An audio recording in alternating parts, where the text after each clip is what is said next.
Good evening and welcome to Separated by Water, coming down to live tonight. Very exciting as we reach the business end of the season. My name's Colin Campbell. You'll probably know me. For my sins, I'm a season ticket holder with the mighty Tottenham Hotspur. My co-host, good friend, Paul, I think you might know by now, but he's going to tell us anyway.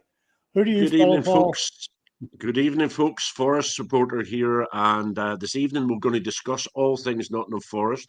We'll also discuss Spurs with their chance of in the Europa League versus Frankfurt. Will either Man United or Spurs get into the Champions League through the back door or by winning the Europa League? But before that, we're joined by a fellow Forest supporter, Charlie Vaughan, who's well known in the Nottingham area, a legend around the area, and he done one of our travel diaries, the most successful travel diary we had with 1.4 thousand views. So welcome, Charlie. Yeah. Thanks for joining us. Hi, guys. Good evening. How are you, Charlie? I'm in Lackanaloo. I'm actually about 3 miles away from you, Paul, sitting in my patio with the sunshine. Good. Yeah, the weather's good here all around the place. So thanks for joining us. You're a season ticket holder with Forest. So we share the liking of the team. We always start, Charlie, whenever we're talking to supporters. Why? When did you start supporting Nottingham Forest, and why did you start supporting Nottingham Forest? Two good questions. I'll try and give you the short version, but I started following Forest in the latter end of 1991.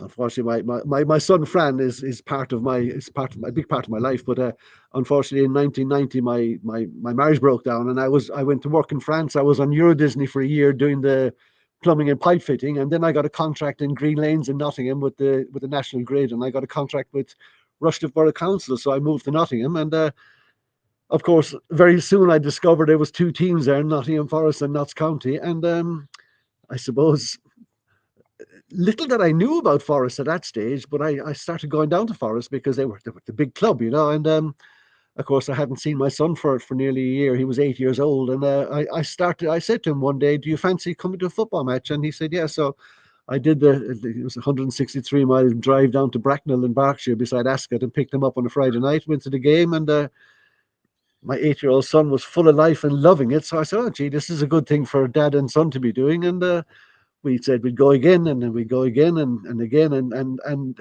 he's now 42. He has a season ticket in A Block. I have a season ticket in A Block. And my granddaughter has a season ticket in A Block. So we all go together. So it was it was because of my son, basically, because I wanted to, I believe if you bring a child into the world. As good a reason as any, isn't it? Yeah. But we've been like we joined the Forest gang when they were. I think I saw one League Cup final in Wembley, but we've not been. We've been in the wilderness. We've been to the Division League, the League One teams. We've seen, I can tell you stories about a Tuesday night in Barnsley or wherever. But I stuck with them, and it's been a great journey, because I'm one of those people that, I never understood about 4-4-2 or 4-3-3 or whatever. Just my son knows all that, but I just love the whole thing. Sometimes the 90 minutes of the game gets in the way of the group of friends that I've built up and that we've built up. We've got fantastic friendships, and there's your friends I've there. never that's the guys. That's our Forest, our Magic group. Yeah, they're from everywhere, from Gijón in Spain. There's Mansfield, there's Birmingham, there's me from Clonakilty. I suppose in this flag behind you, because there's Mansfield. But that's that group, and there are 2 or 3 groups, but this would be my main group. They would be my real friends. And I've one of those people that we've never left a match before the final whistle. I've never criticized Forest. I've seen too many losses to be criticizing. We're in dream world this year, and I say to my granddaughter, your dad has been coming since he was 8, 34 years, and it's only in the last 2 years. His dream when he was 8 and 9, he said, "Dad, I'd love to go to Wembley if we could win the playoff in penalties, but I wouldn't want to go there otherwise."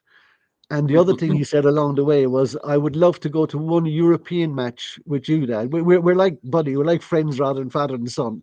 Yeah. But he said, and now it looks like, listen, if we don't do a European tour this year, there's something wrong, because we'll get something European, be Well, it Azerbaijan on a Wednesday night through 5 time zones, or Bayern Munich, but we will get there, somewhere. But we will, of course. I think so.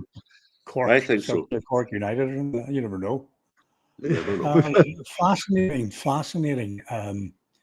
Charlie, it probably you came upon Nottingham Forest in one name, I suppose. It's synonymous with, particularly around our age group, Nottingham Forest is obviously Clough. But how aware have you been of, the sort of pre-Clough history of Forest? Like, it was a pretty good history. It's pretty some good run-ins with Tottenham over the years. Yes, I believe so. Yes, but I would have probably been most familiar with the '58 World Cup, FA Cup win. But I wouldn't have known I wouldn't have known a lot about Forest. But Mr. Clough himself, I met Mr. Clough, and I took Fran into the director's box with him. And my first meeting with him, he sent me home. Because I didn't. He said, I went in there. I was dressed with a jacket and a nice trousers, and my son was all little boy of 9, and we were playing QPR actually, and we were lucky enough. Brian Laws got us in there, and I said, "Thank you very much, Mr. Clough, for having let my son come in. It's great." He said to me, "Young man, when you come in, you have to wear a tie." And I said, "Oh, gee, I'm really sorry, Mr. Clough. I'll make sure I do the next time." And there's no doubt. I'm really sorry. I've put this. He said, "Young man, when you come in here, you have to wear a tie." And I said, "Oh, I'm really sorry." I said, "I don't know what to do." "Go home, young man, and get a tie." And I said, "Oh God, the game is nearly kicking off." And my son is like, "Your son is okay here with me. He has no problem with him." He sat my son on his knee, and off I went, and I what could I do? But as I went out to the door, one of the security guys had a tie.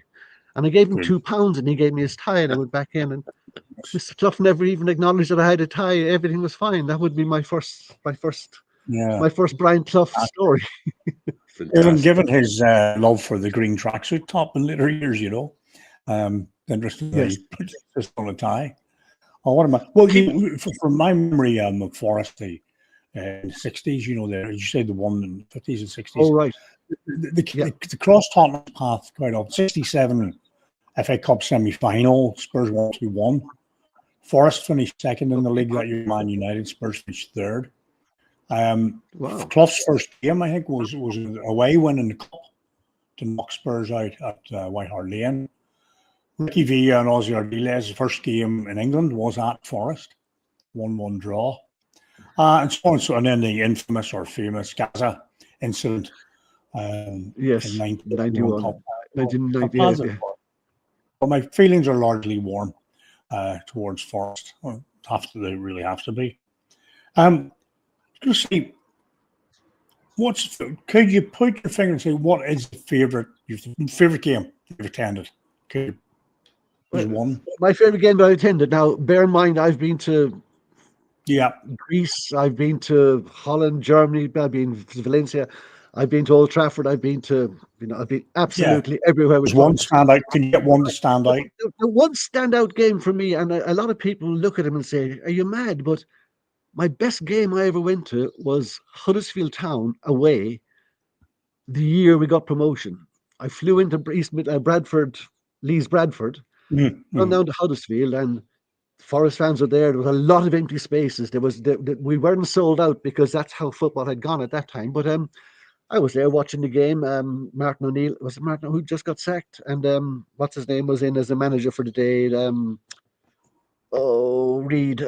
Anyway, he was the manager for the day, and the people around me were livid, saying, we got 1 point. We played 8 games. We're bottom of the league. We're doomed. And I turned to a man and a woman there, husband and wife, and we got a good chat. And I said to him, just enjoy it. Enjoy the day. And we won that game. And what's his name came in? Stevie Cooper came in as the manager after that. And for me, that was my best game because of the whole relevance. I've been, oops, the cats have just knocked something over in the kitchen, but that's okay. It's my dinner gone. That would be my favorite memory. Not a spectacular game, but the whole thing started from there. It just morphed. We just became hooked. the run of games after that game was just sensational, and I remember each week just keeping an eye on the TV and just saying, "Oh wow, this is just going to keep on happening." So on the manager thread, we have Nuno one now. We had Steve Cooper. Are any of them two going to be up there? If we get, let's say, if we get a place in Europe this year, are any of them two going to be up in the same Well, stature as Brian Clough? I've seen Forest since Brian Clough, every manager since then, and I was at every game in the championship that we got the promotion. But my favourite manager, and I was so sad to see him go. I really was. My favourite manager of all the managers at Nottingham Forest was Stevie Cooper. It still is Stevie Cooper. No matter what Nuno is doing, Stevie Cooper started the ball rolling. He wasn't good enough to take us to the Premiership and develop us again, but without Stevie Cooper, I don't think we would. I mean, look, it was incredible what happened, but no, Stevie Cooper, and when we went to Leicester last year and they sacked him, Stevie Cooper, Nuno is fantastic. I don't ever want to get rid of Nuno. I've seen Stuart Pearce, and I've been, but I was sad. I was actually sad when Stevie got sacked. I was as well. Charlie. Such a I was lovely man. absolutely. I was crestfallen. I just didn't know what was going to happen. I thought, I always feel that the morals within football are very short-lived, and after what Stevie Cooper done for us, and we were communicating at the time, and I just was like, I just couldn't believe this had happened, but it did, and as you say, he couldn't take us to the next level, and Nuno has, and I think Nuno's going to be a legend at the club as well. If we get Champions League football this year, or any European football, it'll be massive, massive. Unbelievable. Well, you're both saying, just on that subject, you're both saying, or any European football. To what extent would the Europa League, rather than the Champions League, be a disappointment now? Are you asking me? Yeah, you go first, Charlie. You first. Well, can I say to you that all through the year, and all my group will vouch for me, I've been looking at Baku and Azerbaijan and places like that because I drive to football. So I wanted to drive through 5 time zones to Baku, 50 pence a pint and no floodlights and grass growing. And never once did I want to go to the Champions League because I've been to Bayern Munich, I've been to those grounds, and I just wanted to go where it's just pure football fans. But now that we are where we are, well, Champions League would be great, but listen, I know where Forest came from and where we could go back very quickly. So I'm just going to live the dream, and if we get Champions League, we will be at every game, home and away. Absolutely, But if it's Europa League, if it's Conference League, I don't care. We're not in the relegation battle, No, exactly. No, that's true. My answer to that, Colin, would be pure and simply because of the financial benefits of getting the Champions League. I would like to get into the Champions League, but realistically, I don't think we can win the Champions League.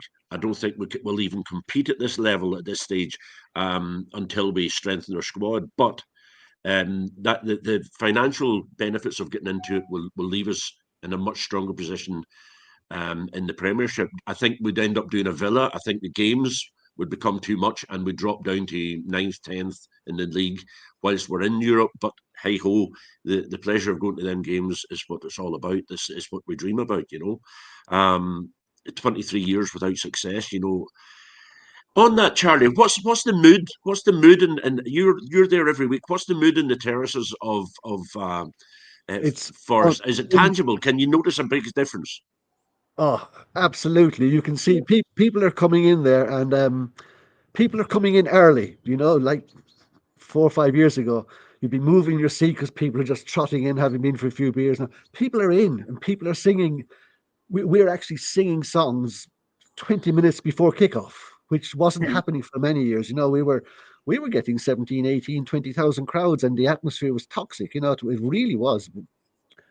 I didn't like that, but now it's just there's even Paul, when I met you there, there's a buzz when I make a phone call to my friends now, and even like Man U fans, Liverpool fans that I know, everybody says well done, until we actually get Champions League, then they'll say, oh, you're only there for the glory. But absolutely, the fans are They're living now. What bothers me is they say we're back where we belong, but they're not. We're not back where we belong. We're back where we've earned. We have to. You have to earn. Like Man United, Liverpool aren't like the top six aren't there because they belong there. They're there because they earn that, and we have earned our position this year. Next year we might be relegated, but right now we have earned our position in that Premiership. We've earned the right to play at Wembley in the semi-final. And it's not because we're Forest and we won 2 European Cups back in the 70s and the 80s. It's because we've earned that right. We're not top six, but we are top six, if you know what I'm saying. You know, we are physically top six. And we've earned that right. Yeah. It's a good way of looking at it. I think, you know, Paul have talked over the last few weeks about what is a top six, top four club and so on and so forth. And obviously, from my point of view, I can see how, you know, what you'd say, how flimsy that can be. Tottenham, we think we're a top six club. We're not in the top. We're nowhere near. We're near the bottom six. And the way the finances can go, teams can come in, maybe stay there. Chelsea, a lot of years ago, set the apple cart. But on the other hand, you had Blackburn. Do you remember they won the league in 1995, was it? Jack Walker's money. Yeah. And Wigan on the FA Cup and stayed in the Premier League for quite a while on it was Edward, you know, money. And I have another story, Barnsley and so on. So yeah, you're right. It's precarious. Something can go slightly wrong, which makes everything go wrong. So I understand what you're saying. Enjoy it while you can and hope that it stays, you know, for a long time. This is the wow factor, I think, now, you know, would be my opinion. And if Spurs ever made back into that way again, it would be. We probably had a period of time like that under Pochettino, where prior to that we had some good results, with some great results. Harry Redknapp got us into Europe and the Champions League and so on. And there were some good managers, you know. But for me, that period with the player, the quality of the players, the style of play and the results was a wonderful period, you know, and like all good things come to an end. So, you know, enjoy it. I mean, I don't think either Paul or I, when we started this at the start of the season, we did our predictions, which are probably laughable now. But I don't think either of us thought in our hearts of hearts that we'd be spending quite so long discussing Nottingham Forest, you know, and their successes and their performances and their individual players. And Nuno, of all people, I certainly didn't. But it's earned. As you said, it's been earned. And well done. Well played, guys, you know. Appreciate that. And just on that, Charlie, Marinakis who's come in, he's seems keen to be. I know that for each time I've been over in Nottingham, he's worshipped. He seems to he's liked in the community. He seems to be doing things in the community as well as at the football ground. But do you think he's there for the long haul, or what do you think the future holds for us with Marinakis there, with Nuno there? What the next couple of seasons? Just tell me what you think is going to happen. Well, I'm in an unenviable position where I'm actually meeting Mr. Marinakis with my granddaughter before the end of the season.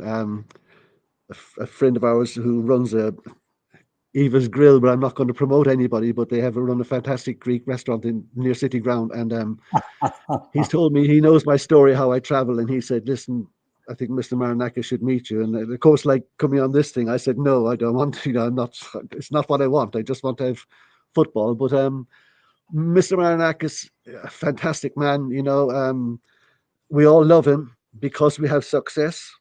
You know, we've had Fawaz, we've had people in who, you know, they come in singing the big songs, we'll do this and we'll do that. But I think Mr. Marinakis wants to win a Champions League, and he's trying desperately with I'm stuck here now. We were at his ground in Greece. What's his team? Is it Olympiacos? Olympiacos, yeah, fantastic ground, fantastic atmosphere game, and we were there for games. But he's taken them as far as he can, I think, financially, and you know, winning that cup. But I think he favours Nottingham Forest, which for us is dreamland, you know, absolutely dreamland. He didn't get on with Stevie Cooper. and I kind of liked Stevie Really? Cooper rather than Mr. Marinakis. Oh. But now that Nuno and Mr. Marinakis seem to get on really well, they seem to. But listen, I think anybody would get on with Nuno. He has that, unfortunately for him, he came to Spurs. Wolves fans were delighted. They said to us, "We have the best manager in the world." It's just horses for courses, I mean, Yeah, Spurs I were think so. flying, look, what Mr. Marinakis and Nuno. People are now saying, "Oh, a big club will come in for Nuno," but why would he go? We hopefully will have Champions League or a European League to go to. We're third in the league. They'll make big money from that. They'll make 150, 160 million from that. If we're lucky enough to have a Champions League run, I mean, the money in there is like, I just hope we don't get Shamrock Rovers because it's such a boring trip to Ireland. I live here. Get Linfield, come up north. It's funny when you say, Mr. Marinakis, and he wants to win trophies and he wants to win the Champions League. All I say, how strange having a chairman who wants to win trophies. It must be nice. You're not Well, you're not you got to spend money for that. Yeah, you do indeed. Well, you spend 700 million, which is how you spend it as well, so we're told. But anyway, that's for slightly later. I'm glad these people are recognizing your dedication, Charlie. That's what I do. The past, Mr. Marinakis, I'm glad they are, because I think, I traveled over often to see Spurs in London, but it's a height of luxury compared to what you do. I'm at Belfast Airport and fly over and get a train down, drink a few pints, and come back. What you do is beyond thrilling. It's so dedicated as well. It sort of inspires me again. It gives me back my love for the game. It's fun. It's because fun. it talks so much about money and about TV. And TV's great, but it's double-edged, sort of gobbles up a lot too, in terms of demands, when games are scheduled, how quickly the timetables changed. It's very difficult for the traveling supporters at times, but very, very good. Driving across 5, yeah, I think I'll leave that to you. I don't see myself. It's only 1,460 kilometer round trip. Good luck with that. Good luck with that. You let me know how it goes. With the exploits of this new team, this current team we have, is it a current player? Do you have a favourite player of all time? Yes. Is it the current team, the team of '93, where we get second place behind Palace? Was it going backwards from there? Who would be your favourite player? My all-time favorite player, and remember, I watched Stuart Pearce, I watched Van Hooijdonk, I watched Brian Roy, I watched, John Terry came, Wrighty came, Sheringham came, all those. But my favorite player of all time is Stan. Just Stan. Stan Collymore. Stan Collymore. Right. Yeah, but he's the only thing about him. He's a Villa supporter, but yeah, I loved his time there. He scored great goals for us, without a doubt. It's actually hard to believe that Chris Wood is going to break his record.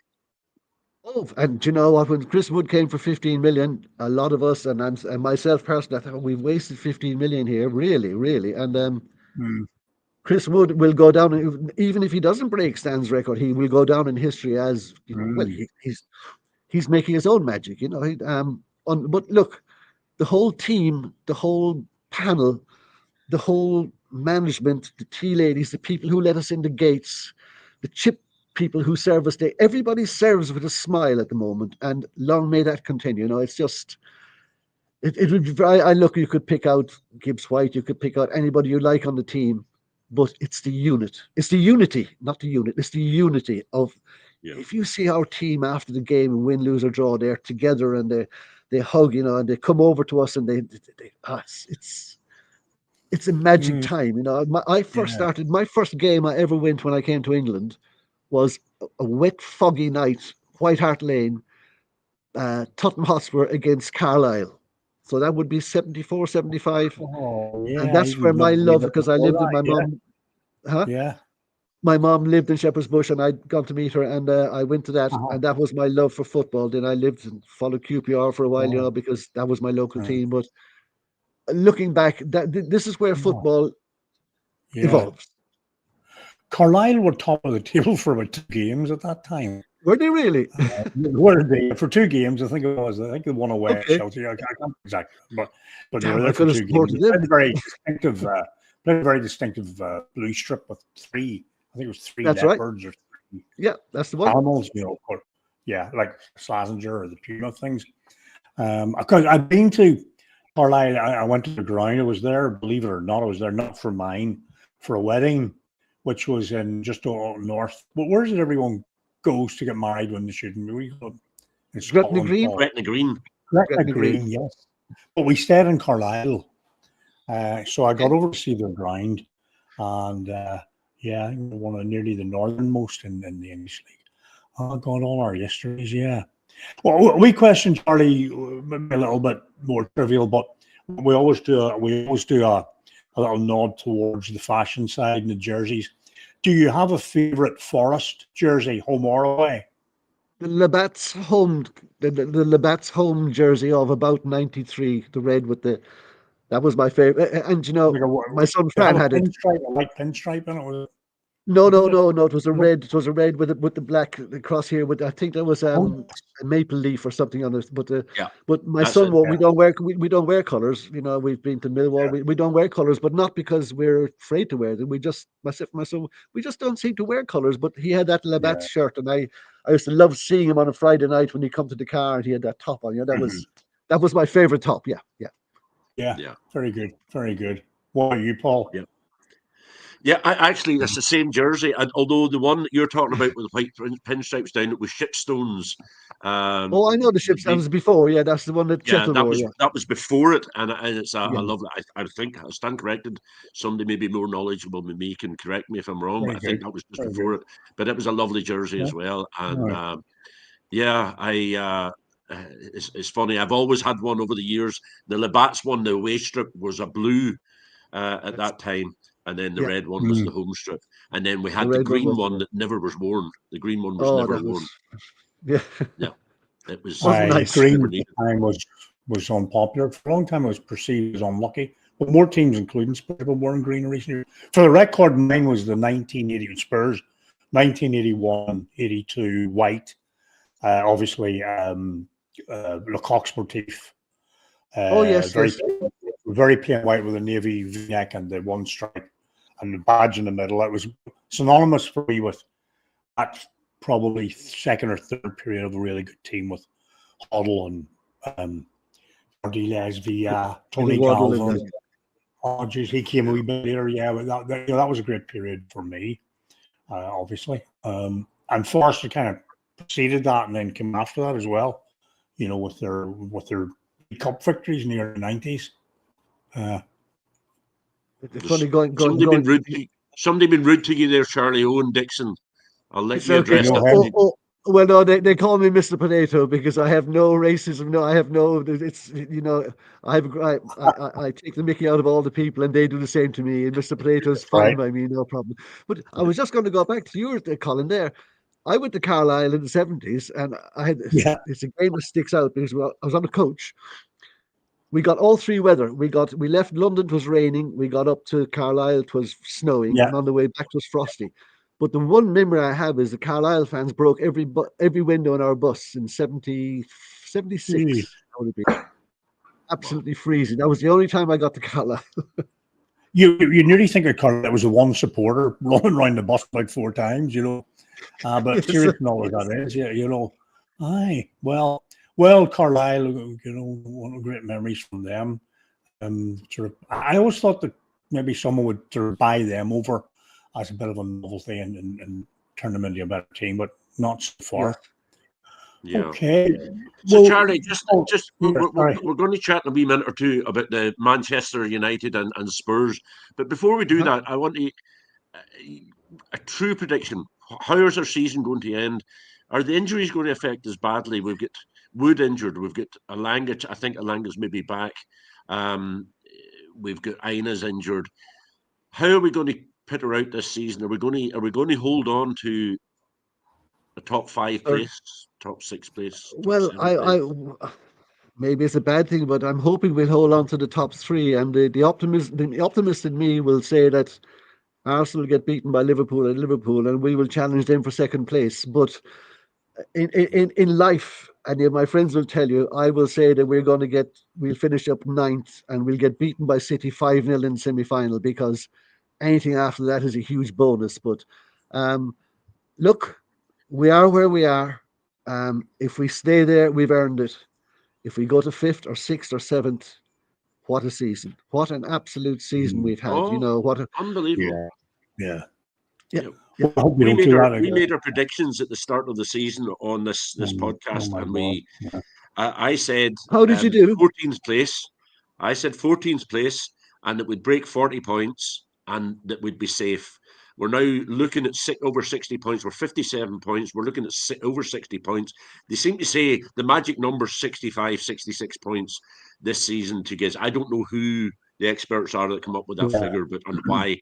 But out of that, if I just put up our next 8 games, like I'm going to include in the Man United or Man City game at thing. So next weekend, Everton. I don't know. Everton put up a good fight last weekend. Tottenham, well, we know that's going to be a victory for us, no problem. And then we've got the Man City game. You're not even biting, Colin. You're not even reacting there. Well, what can I say to that? I mean, it's kind of hopefully irrelevant to us anyway.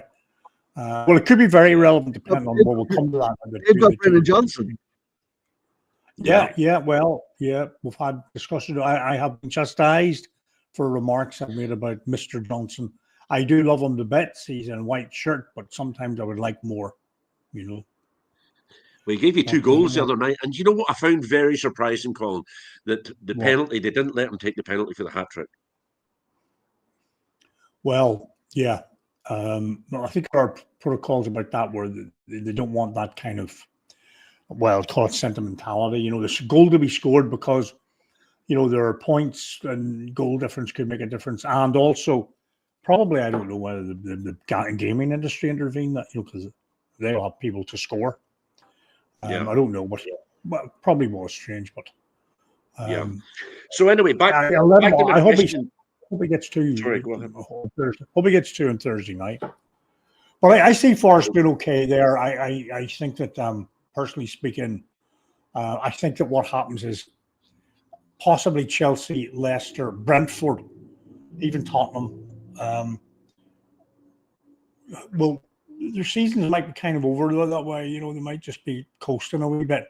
West Ham, something to prove, and Palace are, I think, doing extremely well. And if Forest don't win the cup, I hope they do. There are points available there for Forest. I think they'll get enough for what to probably say for the top 4, the top 5, as it may need to be, or it could be this year. Yeah, I think we'll get enough. What about you, Charlie? Do you see any banana skins there for us? Well, listen again, lads. We used to be afraid to go to play Everton, afraid to play, West Ham. If you want my honest opinion, apart from the fact that the old saying, your next game is the most important. The only game I'm looking at there and I'm worried about is Crystal Palace away. Yeah, that's the one I'm worried about. And no disrespect to you, Colin, but no, I understand that. I agree. Being objective, be objective. You've heard me.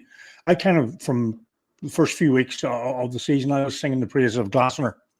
I think he's a very good manager, and I think Palace allowed him to have a rocky patch because they lost a couple of players at the start and get back on track again, and they very much are, and they're hard to play against.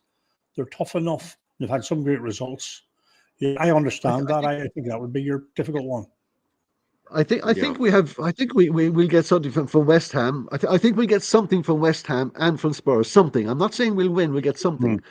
Like you say. But look, I shouldn't do predictions, but Leicester. I know, and we should beat them 5-0. Because they're Leicester. It's wrong of me to ask you to make predictions because I know I don't like them either. Superstitious. Colin doesn't like it, and I will make 2 points, Charlie, about what you said.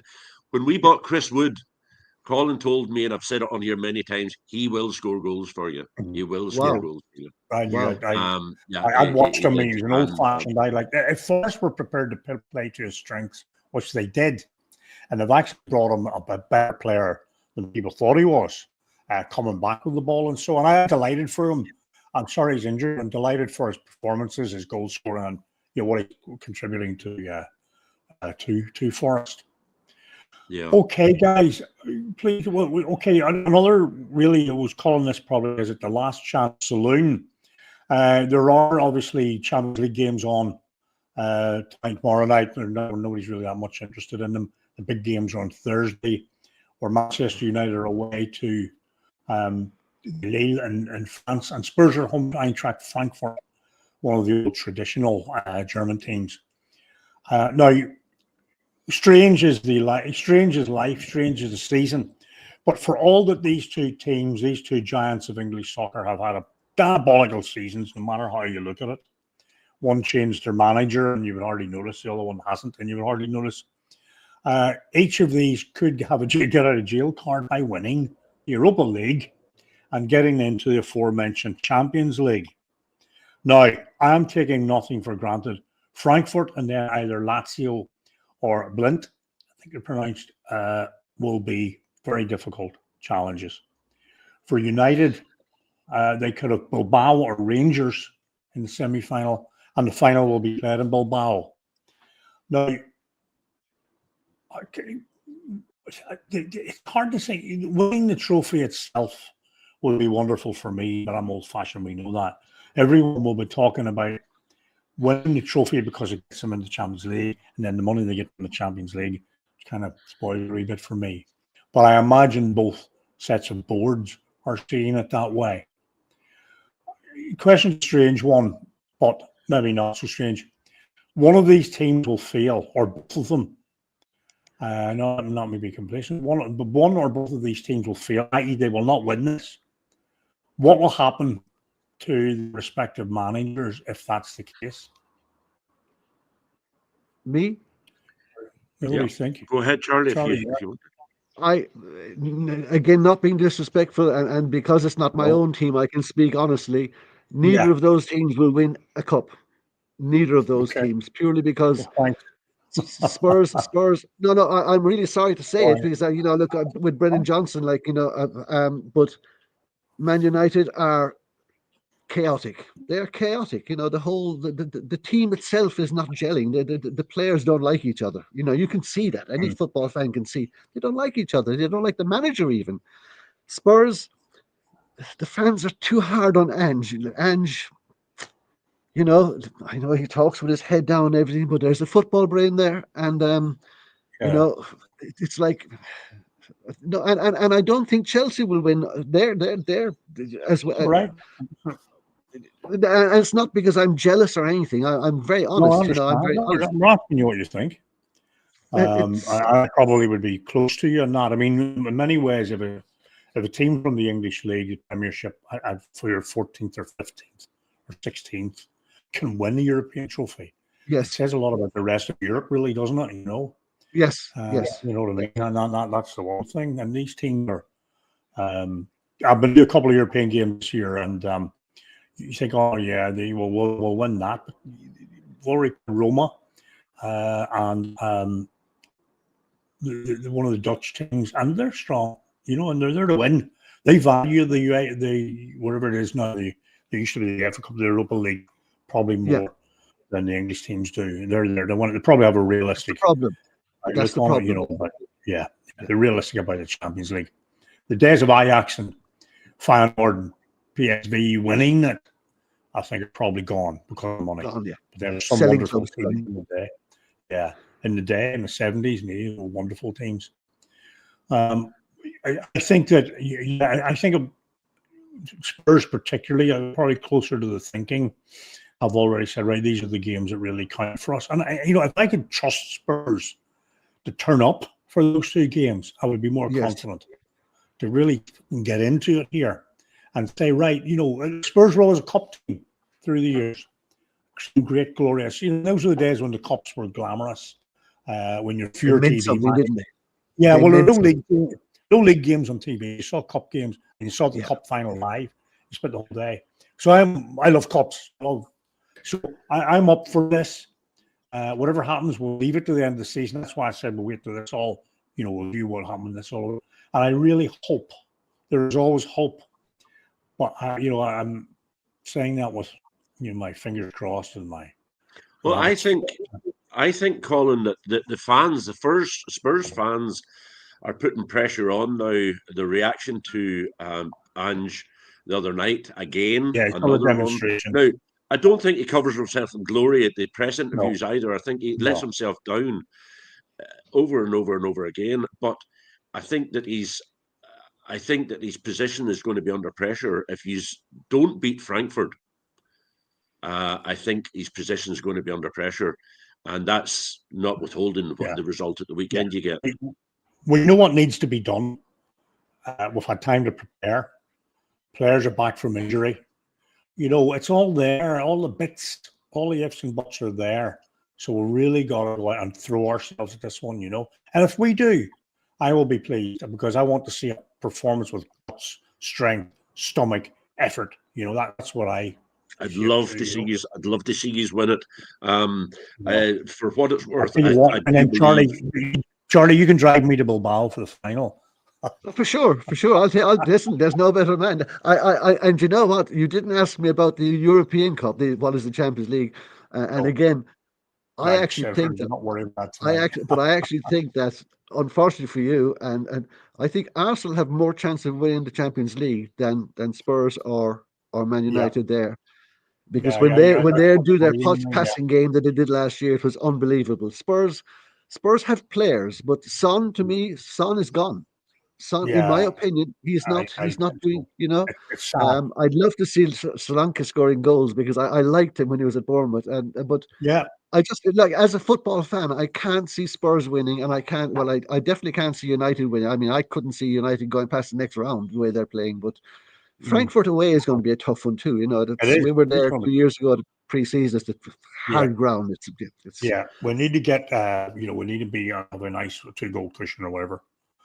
But, which game is it first? Are you home or away with them first? We're home on Thursday evening at 8:00. Yeah. So I'd rather be away first. You know, I have to say that. And I know I'll get it in the neck from the Man United supporters. I can't see Man United win. And if it was either yourselves or Man United, you've got much better chance of winning it than they have. The only thing that's because you've got players coming back from injury. I think you've had a torrid time with injury this year, and I think coming back from injury, you've got the makings of a good team. The only thing is, Sod's law is we've beaten United 3 times this season.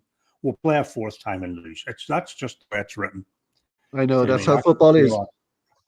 I just have. And there is an inevitability about Spurs doing that, you know. And for a long time, Forest were doing the same thing over and over again, and it was so hard. It's heart scalding, so it was.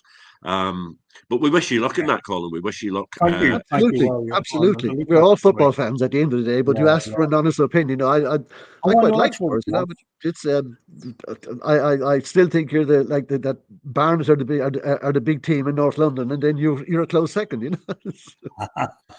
Very good. Okay. Well, guys, I really enjoyed that. Loads of comments. Claude Beauvais was popped in there as well, Charlie. I don't see these things yet. But he's a sound man. He's a top Aston Martin driver. He's a good man. Yeah. All right. Well, can I just say, lads, that I was terrified. I've always said no to Paul because I was terrified that I'd come on and let you down and be embarrassment and all that. But once I got over the nerves, I've really enjoyed myself. I really have, because I'm a nervous person until I start talking, and then you can't shut me up.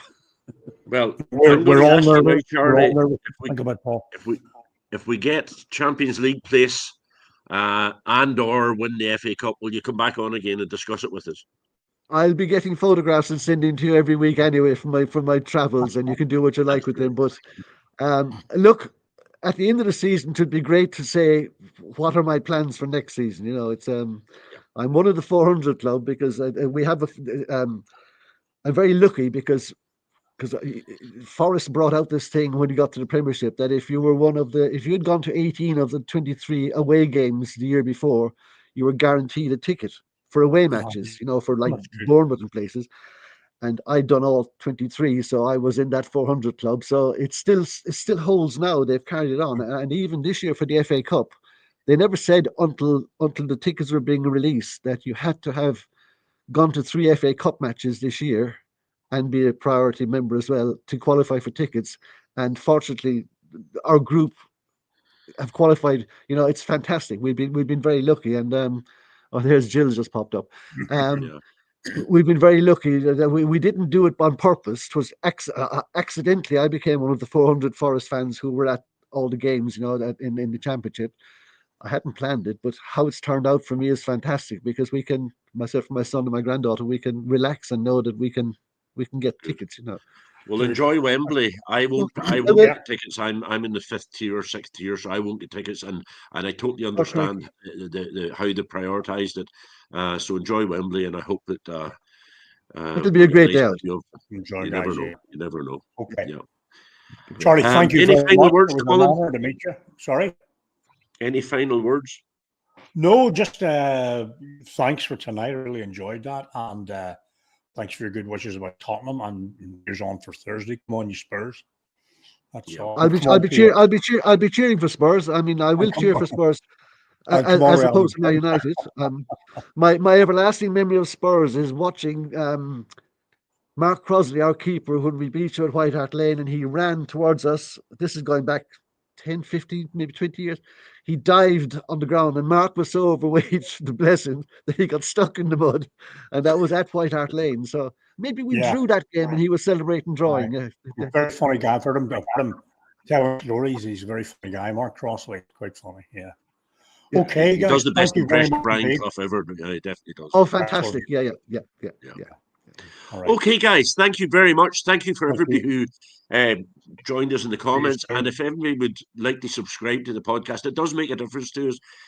It's free of charge. Just subscribe to us, like and share the videos. And Charlie, thank you very much indeed. I know I was sort of putting you under a bit of pressure to come on, but I'm really glad you did. And hopefully you'll join us again in the future.